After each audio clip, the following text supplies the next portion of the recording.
Welcome into another episode of Odd Man Rush. Hope you're all having a great summer across both the United States and Canada, wherever we listen to, watch, and engulf in the NHL.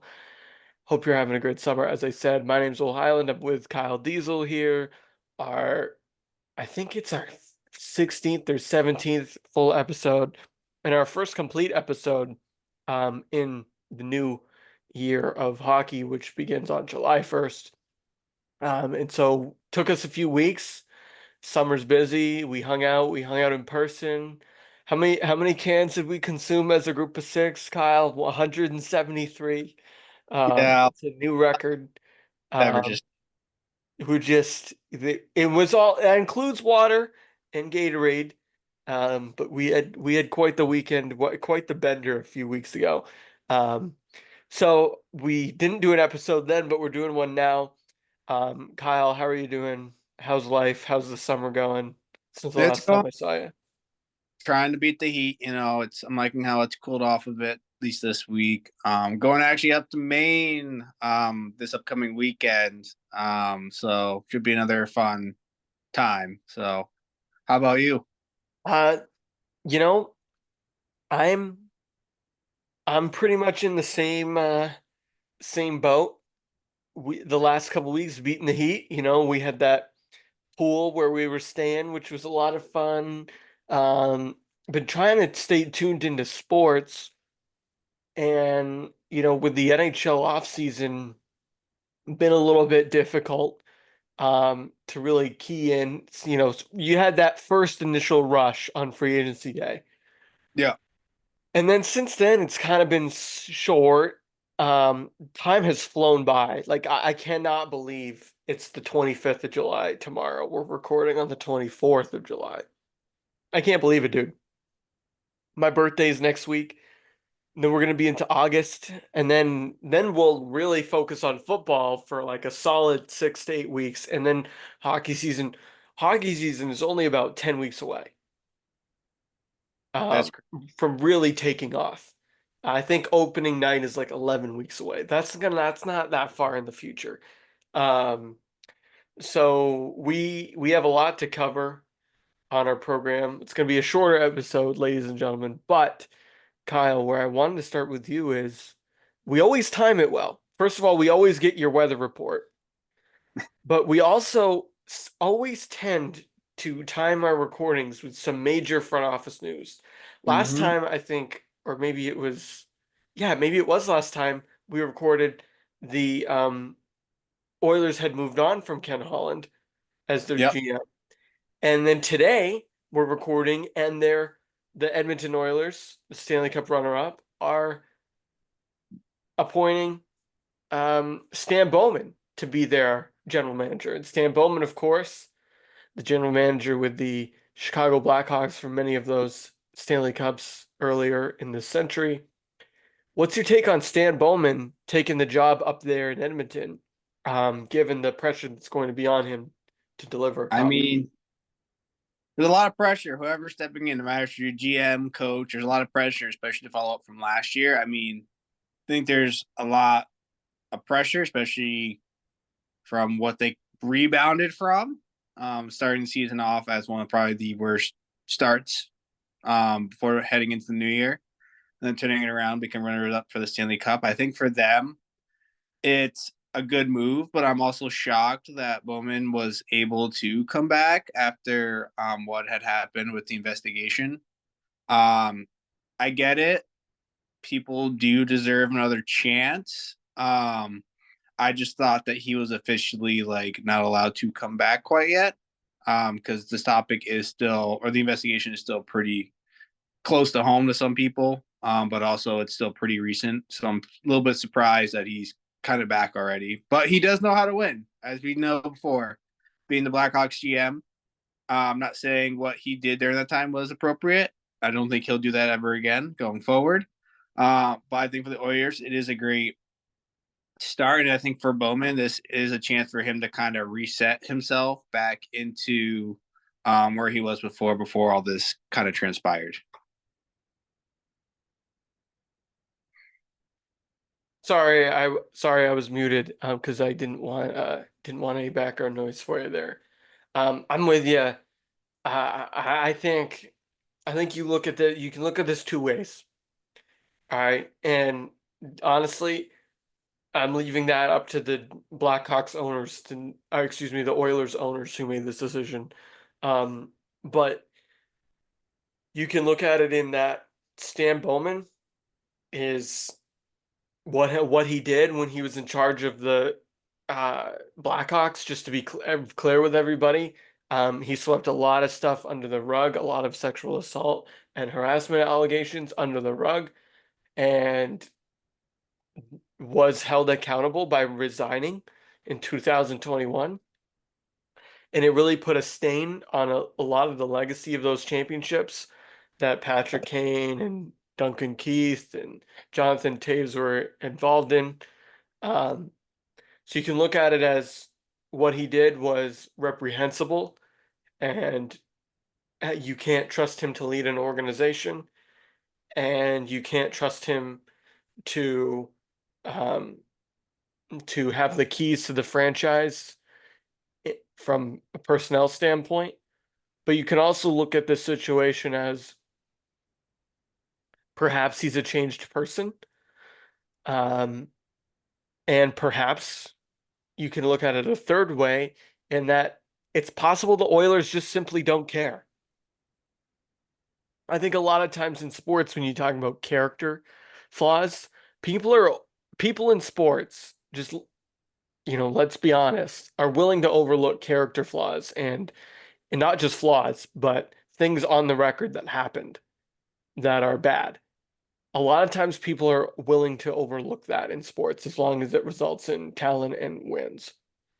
And it could be that the Edmonton Oilers said, "Yep, we know there's gonna be some initial blowback here, but we like what he brings to the table more than the baggage that he'll bring." Um, and if that's true, then maybe they made the right decision for their hockey team. The perception of their franchise, I think, is pretty ingrained. Um, it's not like when Mike Babcock went to the Blue Jackets a few years ago. Not that this is the same situation, and Babcock was not really well received there, but the Blackhawks are a joke of a team. Like I think the Oilers are taken seriously.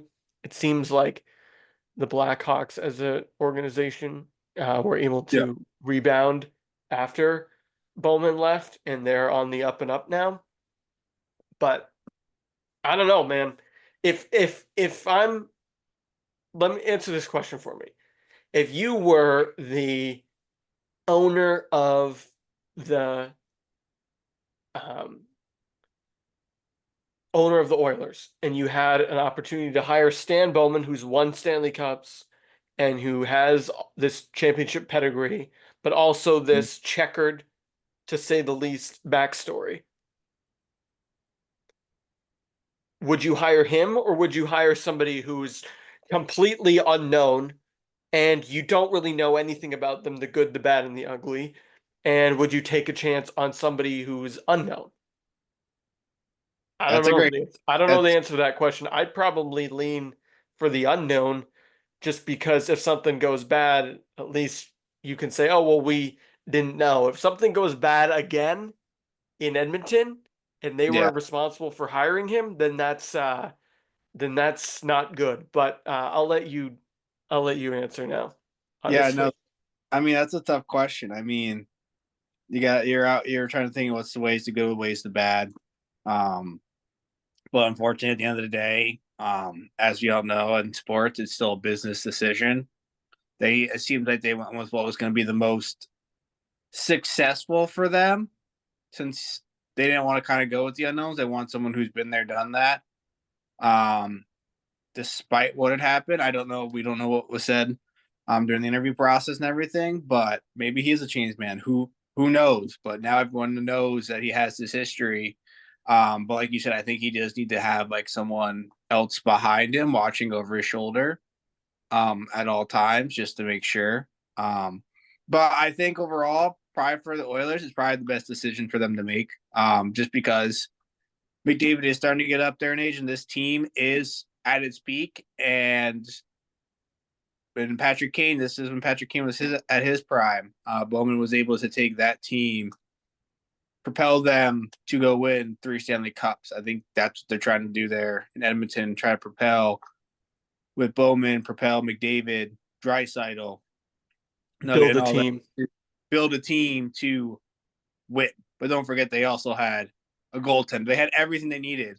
So I think this is the right step for the Oilers. I just don't know if they have the pieces fully yet to say that they can go back and beat the Panthers, if that makes Right. sense yet. Yeah, from a pure hockey standpoint, I think it's a good move for Yes. Edmonton to bring in a seasoned GM. What I was saying was from more of an owner's perspective, and if something bad happens in Edmonton with Bowman, then it's not a good look for the franchise that they brought him in knowing all these things. Yeah. And let me be clear, I hope nothing go. I hope he is a changed person. I do believe in redemption. Um, I know this is a different situation, but Jim Montgomery had a problem with alcoholism in Dallas and was able to get himself the help he needed, and he came to Boston and has in 2 seasons become one of the best coaches in the league in 2 years with the Bruins. So it's possible at the executive level, at the coaching level. We've seen it. Patrick Kane himself years ago had a run um, in the NHL. Pierre-Luc Dubois might get a second chance. Now, all of these situations are different than Bowman's, but in his case, you're overlooking personnel at your team.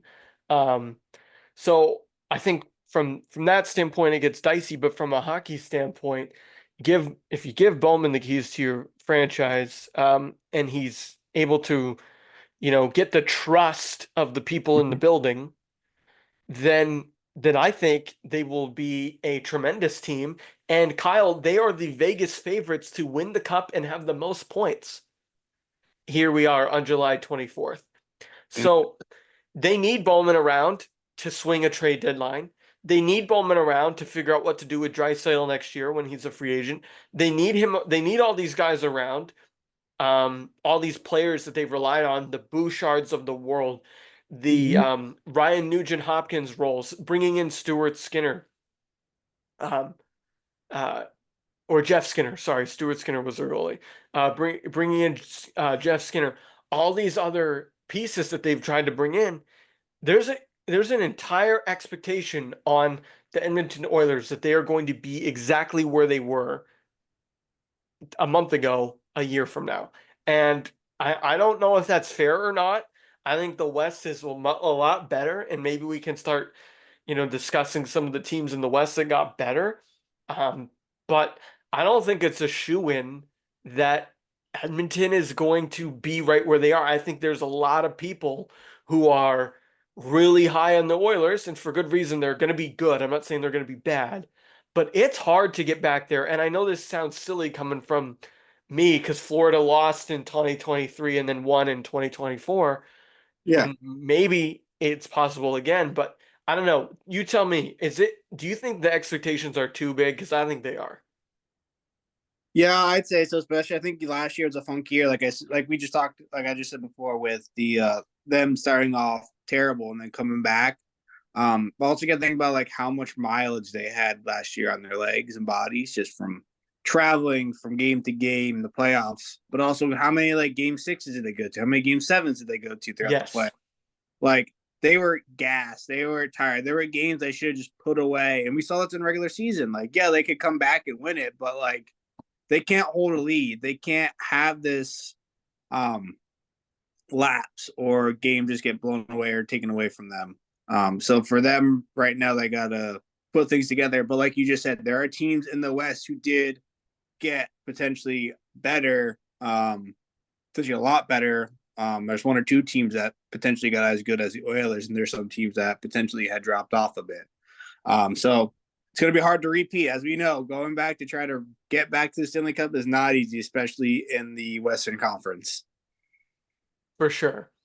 And let's get to one of those Western Conference teams. And I think, I remember sitting there on I was in Canada on July 1 and when free agency began, and the place was buzzing with all of the news. I couldn't keep up fast enough. And one of those teams was the Nashville Predators. I think they're going to be a lot better in 2024 or 5 than they were last season. And look, like, did they kind of overpay for Jonathan Marchessault and Steven Stamkos? Yeah, of course they did. But are you bringing two winners to a franchise that hasn't really won anything, one cup appearance in the entire century? You know, you're bringing two bona fide winners to a team that hasn't won anything, and you extended your goalie, and you have a great top D pair. I think the Nashville Predators did good last season, and they doubled down on in free agency, and they doubled down and did better this season. I love the picks. I think Stamkos and Marchessault are going to be great fits there. What do you think? No, I agree. I think that's all the hype. I think Nashville has taken a step forward, which they kind of needed to. They have guys who are at that like their prime stage, around like that 30-year mark. So I think for them it's phenomenal. I mean, we talked about they already had a great defense. They just need more offense. They signed the young goalie to a young extension. Look, they weren't supposed to make the playoffs last year, and look what happened. They came back and they made the playoffs last year. But they are just missing that high powered offense is what really set them apart from most playoff teams. So now this year, I don't know, this is the year you bring two vets who have won Stanley Cups before.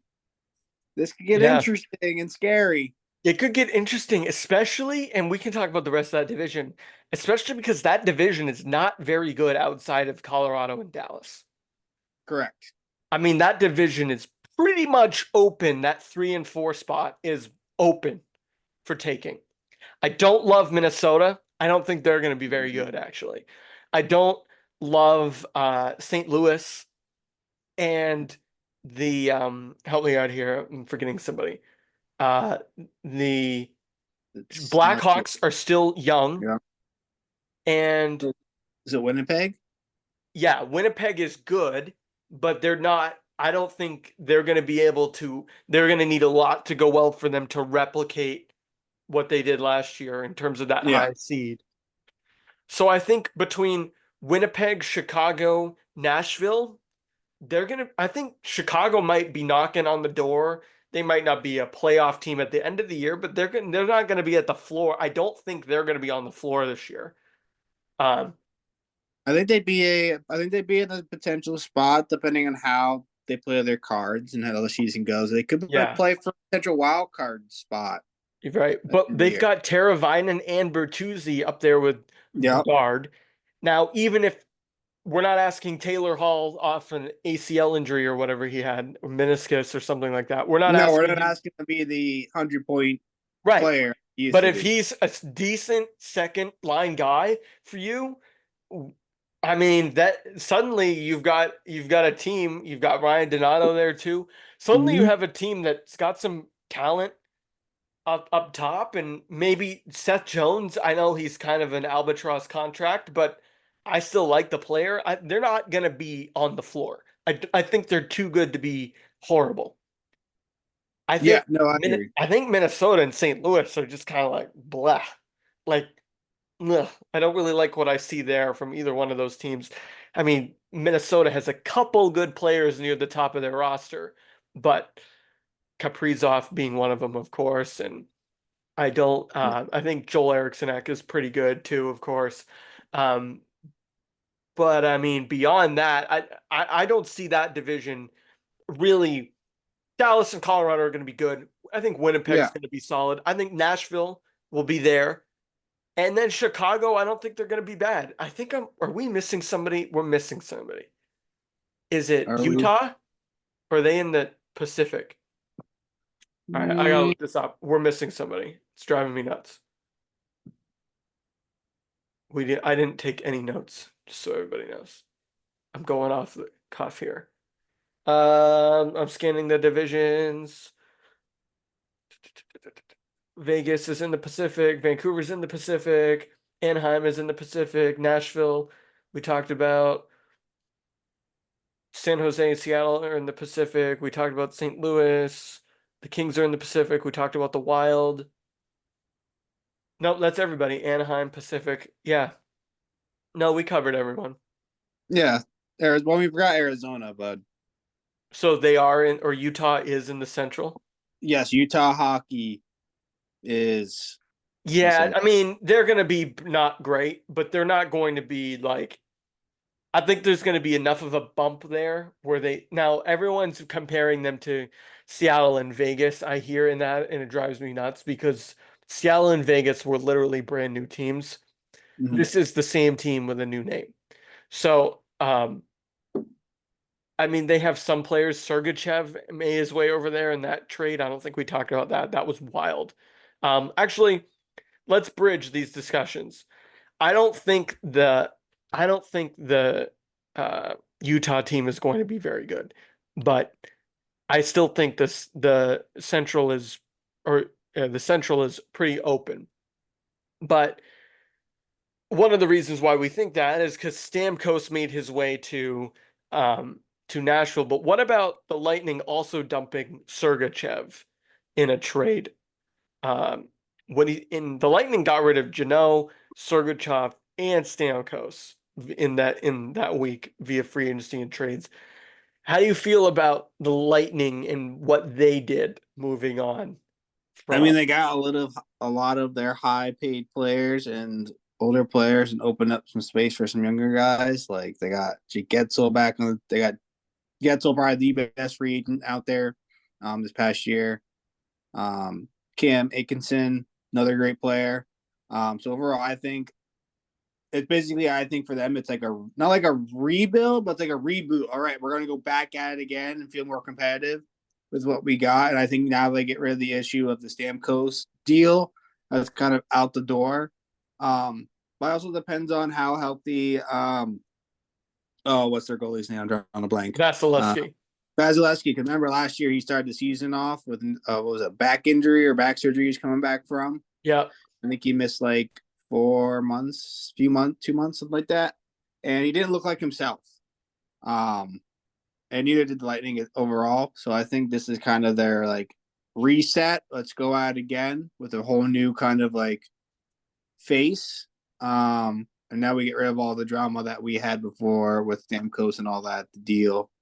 So I think for the Lightning, it's good. Well, we'll see because it's a tough division for them to go into.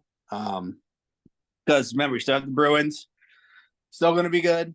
Maple Leafs, still going to be good. And then, of course, you have the Stanley Cup champs, still going to be good. But you also can't count out those, like the Red Wings last year. All right. Probably the other team up there, I would say. Can we jump in here? Can we stop with the Red Wings are going to be good this year kind of thing? Because every year, all I hear is, well, they're going to be really good, and then they like have a really good first half, and then by Valentine's Day, you don't hear from them again.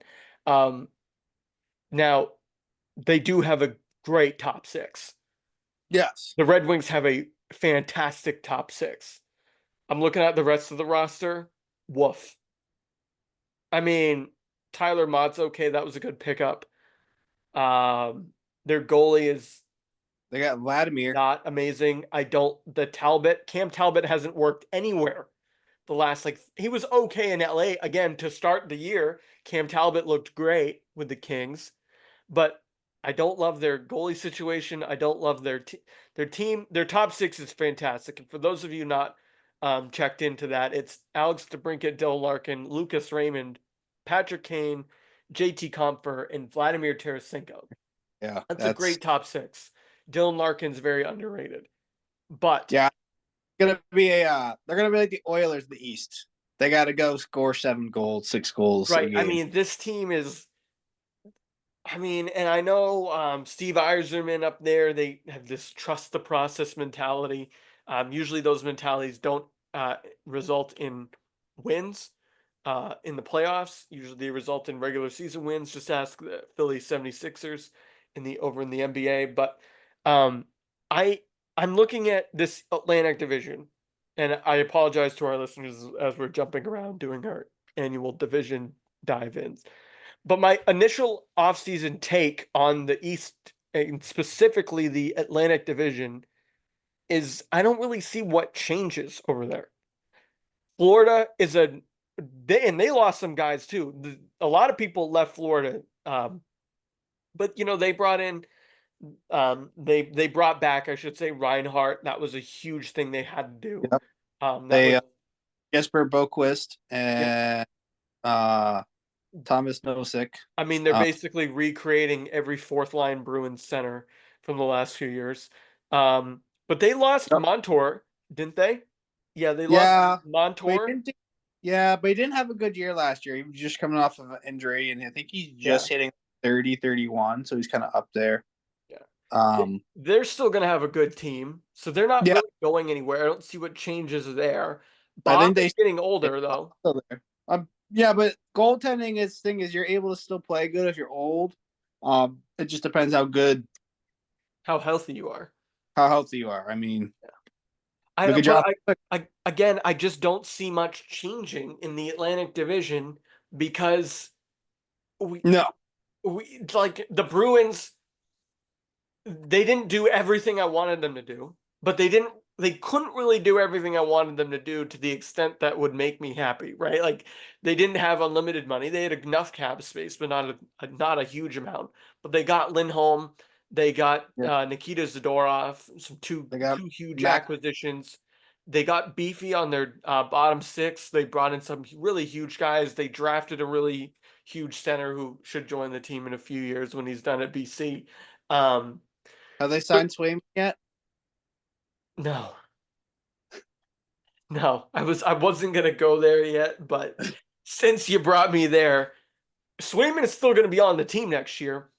The Bruins don't have Allmark anymore. We talked about that last show. Mm-hmm. But I still, I mean, they got so much better. Their centered position is so much better than it was.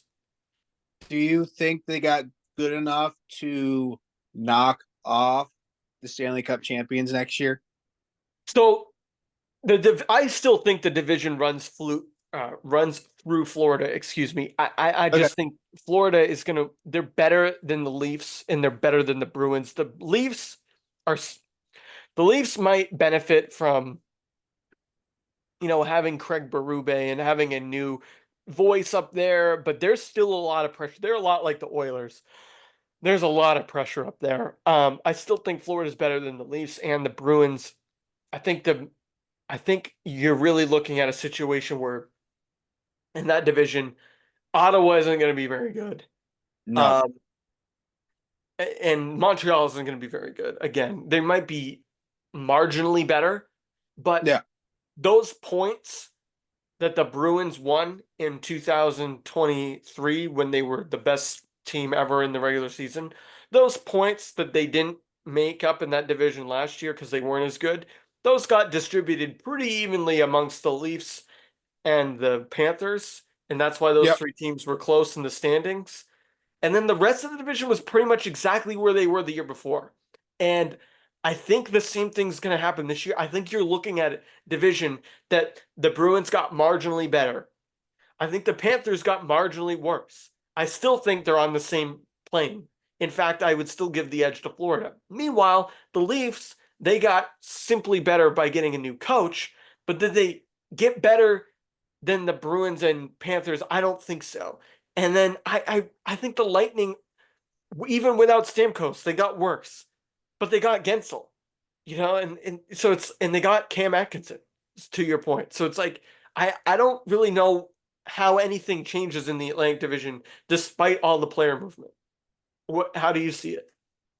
Yeah, I kind of agree. I mean, like I said, I think it'll be interesting to see how the Maple Leafs do after since they just fired Keefe there. So I'm interested to see how their new coach does and how that changes their whole dynamic. So up there, I don't know. I feel like we just talked about Lindholm had a terrible probably is the worst year we've seen so far, like stats wise from him. So I think for us, we talked about like for him to he'd be a great fit in the Bruins. We just need to see him provide those points that he does. Yeah. He can do. He just needs to be put in the right system, right line. Yeah. I think that can make the difference. Um, but I don't know if it's enough to say that they surpass the Panthers. I mean, I definitely say Bruins would probably be second behind the Panthers. If looking at on paper right now, I still put Panthers at number one. I put Bruins at number two. So they have the Leafs number all year, every year it seems like. So we can just count them out. Lightning, I don't know. I can't really Don't say. say stuff like that. I They're broken mirrors in your room or something. No, no, not All yet, right. not yet. Lightning, I don't know. I'm interested to see how that new team comes up. I don't know if it's gonna be as a good Uh, fit for them. They're kind of like a mystery box, I would I say, right think they could be better than the Bruins or the Leafs. I mean, if everything goes right down there, and Gensel is on fire with Braden Point and Nikita Yeah, Kucherov, then they're going to be unstoppable. That power play. yeah. Um, Like you just gotta wait to see what yeah, happens there. I don't know. We'll give our predictions in a few weeks, but when the offseason is actually fully over. But um, as it stands today, late July, yeah, I wouldn't put it past them. My question for you as we're talking about the East though, Kyle, and we're gonna get to Yeah. let's get to the Metro, and then we'll close with any final Pacific Okay. thoughts because we kind of glossed over them. Um, Off-season wise, I don't think I think Carolina's good. You know, they got some good players, right? They Like lost a lot. they lost a lot, but they still have that top line that's pretty good. They brought in the kid from the Blue Jackets there, Roslovic. Their defense is great still, but I think I think they're going to take a step back. Now, the big question, and you would know more about this than anyone I'd ask, I think the Devils are getting a lot of smoke blown up there, you know what, about how great they're going to be and how awesome they're going to be and how they're going to be. I heard somebody on NHL Network today in the afternoon say they were the best team on paper in the Eastern Conference. I wouldn't say That's huge praise.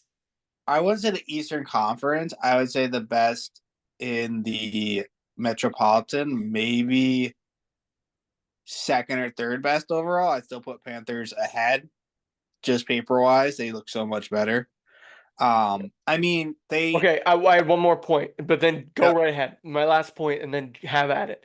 My last point would be: are you setting yourself up as a Devils fan, as an NHL follower, for any sort of disappointment repeating from last season when we heard all these same things a year ago? Or do you think the addition of Sheldon Keefe patches up that continuity? Let me know. Personally, I think Sheldon Keith changes the whole dynamic. But I mean, it's so hard to say. I mean, we see teams flip flop every single year that we think are going to be good. There's at least one or two teams every year that flip flop. That we always say they're going to be great, and then it turns out that they tank. And I don't know. It's hard for me to say. I love to believe that they brought in what they needed. Um, yes, I think they reassured their defense and everything else. I'm more concerned about them scoring because that was their big issue. I thought last year is trying to. They didn't play with any leads last year. They hardly played with leads. They're mostly down every single game. So they reassured me, at least on paper, defensively, we should be good to go. I mean, yes, we already talked about this multiple times about Mark Stroman being old. Was he 35 now, coming up to be 35? Um, as the older you get, the slower you get. But I do think defensively, like they picked up two Carolina defensemen on a team that's Yes. been there on that. They picked up Brendan Well, sort of. Dillon from the Winnipeg, another physical big guy. So I'm excited to see how this team works overall. My question mostly is offensively, can we get a lead? And with that, can other people besides I know Timo Meyer got hurt last year, but can Meyer get back to what he was at the end of the last year? Just scoring nonstop is what we needed. And can Jack Hughes stay healthy? Because without him, you kind of see us teeter off a bit. But no, I think Keith, if there's a guy who can do it, Keith's the one because look what we did with Austin Matthews. Unfortunately, he just could help them get past the second round. Um, so I think this is his chance. Just because also I think everyone else in the Metropolitan, besides maybe Washington, took a step backwards. I think. Yes. Um, Yes, Rangers, I I think, I took a agree. step backwards. There's talk about they want to trade their captain away. I mean, he was a potential reason why they lost in the playoffs. I mean, yes, he was hurt, but he also did take a step back, Truba. Um, but I don't know. I think this is their year to at least get the Metropolitan a good run for their money and get their feet a little bit more wet in the playoffs. Not saying that they can't win it all this year. Teams that are usually unpredictable usually have a better chance. So keeps coming in. No one knows his play style, so you don't know. I don't know what's going to happen. I'm Yeah, excited to see yeah, wins, it's but hard. I mean, I get it. There's going to probably be some smoke from what compared to this year. So I hold myself as I still my standard is they have to make the playoffs. That is my standard still Oh, for that. I mean, if they don't make the playoffs, and that, I mean, the rest of that division, there was a time, I think 2 seasons ago, maybe even last season, that they were a buzzsaw. They had like 4 or 5 teams that were really good. Um, Yep. I mean, the Rangers are going to be good by default. They've got Shesterkin. They don't look amazing. They didn't really get better. They're kind of where they're at. They are what Yeah. they are, and they're just going to have to deal with, and ride. They're gonna have to ride Truba and ride Shesterkin, and there's all kinds of drama about Truba possibly being traded and all that too. The Rangers are just gonna have to ride that wave and see what happens. The Agree. the Penguins don't look good at all. No, The Blue unfortunately, Jackets are gonna be a lottery team. Uh, well, the the um Islanders. the Islanders could be in the mix. I think they're sneaky, but they're not. There's not 3 teams better than the New Jersey Devils in that conference. And No, I think the Devils fans should not get, convince themselves that they're going to win the division. I think they're a strong contender to win the division, but it's not a shoe-in, right? no, And I think the Islanders will compete for a playoff spot. I think you'll have the Carolina Hurricanes there just because of there's enough talent where they're going to make the playoffs. I don't think they're going to win the division, and I'm not picking them to win the cup like I have in recent years. Same with the Rangers, right? My 2 previous Stanley Cup picks in the preseason were from the other from that division. But I think you've got Duclair uh, in in New York Islanders who signed for cheap. They got a good top line there. I think the Devils should be better than all those teams, but I wouldn't. I just wouldn't buy the hype on New Jersey just yet. Just wait till you see them skate with Sheldon Keefe for the first couple games of the year. See how that looks. Then we can sort of, if they're amazing by Veterans Day or Thanksgiving, then yeah, they're on their way. But if they're okay, then it shows that they're gonna have to gel a little bit more before we can crown them yeah. uh the best. All right, now over in the Pacific. And was there any off-season news over there that surprised you? I mean, we led the show talking about the Oilers and stuff. I mean, the Kings unloaded what's his name to Washington. Pierre-Luc Dubois. Yeah, we hinted at that earlier when we talked about Washington and when we talked about.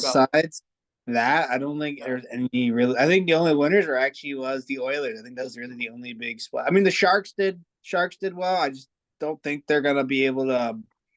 I don't see them a top four in the Pacific, so I don't really can see them Mhm. surpassing any of that top four. Um, my question is Vancouver still? Like I know they had the best defensive player last year in Quinn Hughes, but is Demko gonna come back healthy? Is Demko gonna be his old self? Mm. Is my question. I mean, they didn't look great in the playoffs. Yeah, And I don't know if they got anything to build around that. I'm with you on all those teams. Especially, we all those things you mentioned. Not a lot of movement in the Pacific. I think Seattle did get marginally better. but Yeah. I'll talk about them in a second. I'll answer your Vancouver question first. They're not better or worse than they were last year. They're about the same. They lose Lindholm, but we all agreed that Lindholm didn't look amazing last year. Never really fit in there. Yeah. They bring in Jake DeBrusk. I'm a huge Jake DeBrusk fan. I thought he was great here in spurts, especially in the playoffs. As far as Demko is concerned, he's playing for a spot on the World Cup and Olympic team. It's his spot to lose, Yeah. um, because number one's on that team is going to be Hellebuck. I think just because of they're gonna, and this will lead into our last conversation too. But I think the number one spot on that team is going to go to Hellebuck because of his status and his longevity. But Yeah. I think right now it's Demko and Swayman, and then Ottinger, and only two of those guys can make the roster. So I'm with the Demko hype because I think if he hadn't gotten hurt, I think they make the cup final. Yeah. He Because did have. I think they had the best all-around team in the West last year, top to bottom on paper, and I'm probably revising history saying that right now because I guarantee you I didn't say that in April. But in hindsight, I look back at how the playoffs unfolded. They brought the Oilers to 7 games. Yeah. And Brock Besser, JT Miller, Elias Peterson, they've got Jake DeBrusk, um, Connor Garland, and their team is still pretty good. Quinn Hughes, of course. They added they added 3 former Bruins. Derek Forbort, Danton Heinen, and Jake DeBrusk. All those guys played in the playoffs last year too. So they have some playoff experience on that team. I think if Demko's healthy, they'll be right there. Um, I don't know if I would. I think you got to give the division offseason to Edmonton just because they had such a short offseason so far. Um, and their team is still the best on paper, even though they didn't add as much as Vancouver added. I think I think Vancouver and Edmonton are right there. I think the Kings, despite losing Dubois, that might be addition by subtraction. Yeah. Um, I think the Kings would have really liked to get um, more, but I don't think they had the capability to do so. Um, I they don't got think Washington had much else to really Yeah, offer I for mean it, but I they don't think many people were going to try to go for that contract either. right, and they brought in some guys on the periphery like Joel Edmondson and Tanner Jeannot, but there really was nothing there that like jumped out that was like, oh, they're going to be so good. I mean, Kemper was what they got out of that Yeah. Dubois trade, and Kemper's decent. I just don't really think they got better. My last question for you on the Pacific is two teams in Southern California changed their jerseys, the Ducks and the Kings. Did I ask you this last time? I think I might have asked this last time. Oh, Whose which is the jersey's better better? Bucks. You think the Ducks have the better jersey? Did Oh I? yeah. I think I might have asked this to end the last I program. think the Ducks did. I wish they brought back the purple and green, like the Mighty Ducks. I wish they Oh went back yeah, to I that. definitely asked Uh, this because but I you. don't mind the orange. It's different. So I'm I not gonna. love him. I love him. Brian Dumoulin is on that team. They brought in him. The Ducks, we'll Yeah. see how they do with all their young players. Yeah. But I just wish the Devils could finally find a nice, good jersey. I feel like it's just so hard with their color schemes. I feel like they might have the worst color scheme in the NHL to pick from. so two So thoughts on that. One, I'll finish what I was saying about the Ducks. I'd get a Brian Dumoulin jersey. He's from Maine, and those jerseys are just so fire. The orange with the duck on them. All right. As far as the Devils and their jersey are concerned, nothing will ever be worse than the one that just literally said jersey. oh, the black jersey Now, just said I like how it looked, but then you remember that it's a jersey and it says jersey, and that's like wearing a hat that says hat. yeah. My I think the worst color scheme in the league is the it's similar. It's the wild is it the light green green. one? Green is great. Green and red and tan are piss poor. What's the best uniform in your opinion? The best uniform in the league. I Now think we it. didn't talk about the Kraken much. No, I I think it. do like their uniforms, but I think it has to be Florida Panthers, the alternative jersey with the palm trees and the baby ooh, blue. That's what I'm Yeah. talking about. I think that might be I'm going my Seattle because I mean we didn't talk about much about them. They brought in Stevenson and they didn't really do much else. But I'm going Seattle or I like your pick. I like because Florida's color scheme is great. It pains me to say that. yep. But beyond the ones I've mentioned, beyond Seattle and Anaheim, I'm looking at the teams here. I do like the Capitals red ones, like their normal red jersey that says Capitals with the hockey No, stick and I stuff.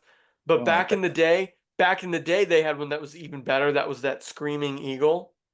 Do you remember that Yes, one? I love the Screaming Eagle. That was a good one. Yeah, and then they also have one that with a big W on it that they wear occasionally, and because my name is Will, I think that's cool. But yeah, I do like the I'm Dallas going, Star one. Just Dallas Stars in the wild, like alternative, like light green ones or like the mm, neon greens they both mm, have. I really like those. gross, I like those. Those are nice. gross. The I can see them. Colorados aren't bad, and the Rangers have really good jerseys when the Rangers have the one that just says NYR on it. I think they just have a great color scheme, but also like it's New York. They have like the best logos they can pick from, like the best color schemes to pick from. Like I think that they're just like Yeah, set. Like yeah.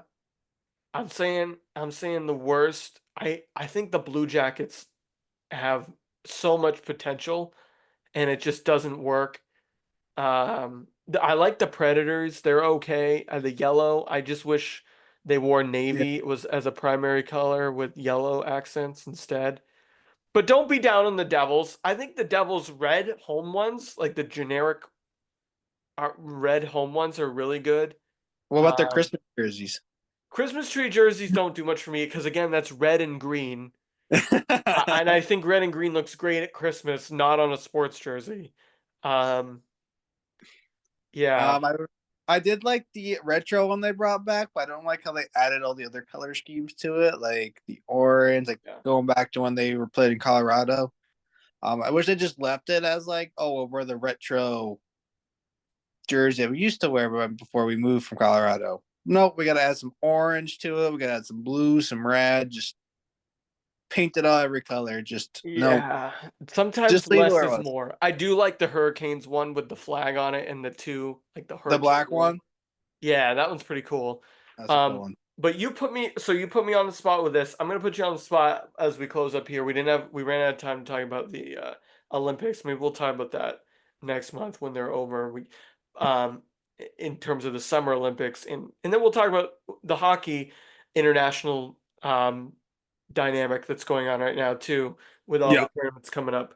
But my question for you, as the opening ceremonies are happening in Paris for the Summer Olympics, I know this isn't hockey related. Put you on the spot.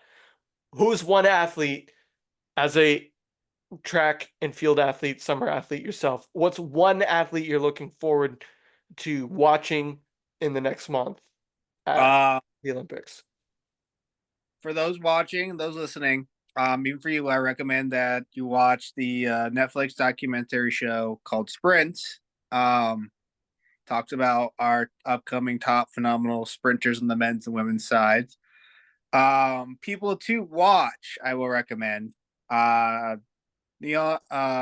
his name? Lyles, Nolan Lyles. He is phenomenal sprinter.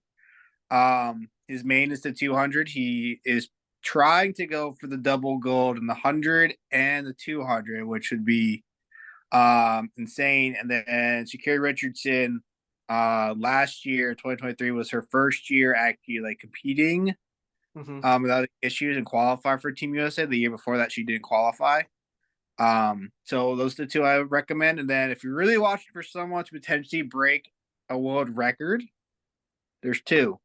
I think her name was Jackson. I can't remember. I'm probably saying it wrong. From Team Jamaica. She is like just under a tenth of a second away from breaking the all-time 200 women's record that's been held for almost 40 years.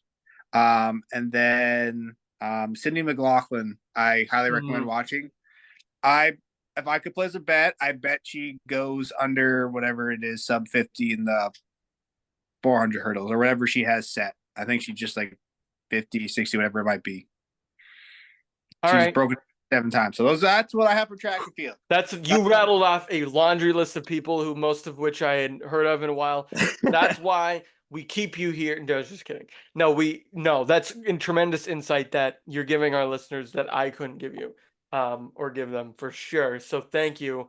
I'll I'll keep all those people in mind because yeah, one thing that always ends up happening is I don't watch enough of the track events, even though as a former cross country runner, they're one of the more relatable events. I'm going pretty standard here for you. Simone Biles, and here's why. No, but honestly, here's why. Mhm. 2021 Olympics, technically 2020, whatever. Um, she withdrew. She also had a Netflix doc. Yeah, Good came out one. the same. Yep, good, very good documentary. 2 episodes. You really understood the problem that she was having and how dangerous it was if she had continued to compete. Mhm. And so understanding that and getting the whole picture for the first time, um, I'm just, even if she doesn't win an individual gold, if she medals at all at her age, and she's not old, she's our age, but Yeah, in gymnastics, that's old. that's old. Yeah, if she medals at her age, given the adversity and the pressure on her and how everybody knows she's already achieved so much in the sport, it's sort of like a few years ago when I think Shaun White ended up winning gold in 18, but ended coming in fifth or fourth in 2022 at his age, which was, I think he was 34, which is really old for a snowboarder. Yeah, If you're, or that guy, or not that guy that well, the guy too, they won it together in the mixed snowboard cross. She's Lindsay Jacob Ellis. She was very old for her age too, and she medaled in her sport in snowboarding. So if Simone Biles does that in gymnastics, given all the adversity, even if she comes in fourth or third or something, that's a tremendous accomplishment, and I think she makes her country proud of 100% if she does that this go around. So I know it's a very safe bet to pick her, but keep an eye on that. I think a lot of people will. I think she's going to still be the face. And did you see that LeBron's going to be the flag bearer? it is. I think it's an honor for him to be the Yeah, I flag think bearer. that's pretty Like, cool. yeah, I mean, it's an honor to be any flag bearer, especially for the Olympics. Like, it should be a good year. Like, this is the first year in I think almost 10 plus years, or just before that, for USA track and field for sprints to actually have a chance at like competing for the gold. Because all these few years you've had Usain Bolt on the men's side, and we just haven't had anyone on the women's side. It's just been like Team Jamaica, for example. So I do recommend watching the documentary. It gives you an insight on um how they're trying to make track and field more like well known, and how like actually hard it is to compete at that kind of level. So just something for you guys to watch if you're interested, trying something new. All right, you heard it here first from Kyle Diesel himself, the fastest man I know. All right. Speaking of fast, hour went by fast, but I appreciate you all tuning in for our summer episode. We'll be back in August to break it down again, see if anything's changed since then. Maybe we'll have a little bit more fun, a little less off-season housekeeping, a little more spitballing about hockey and things of the like. But until then, follow us on social, like, share, and subscribe. He's Kyle Diesel. I'm Will Heil, and this has been Odd Man Rush.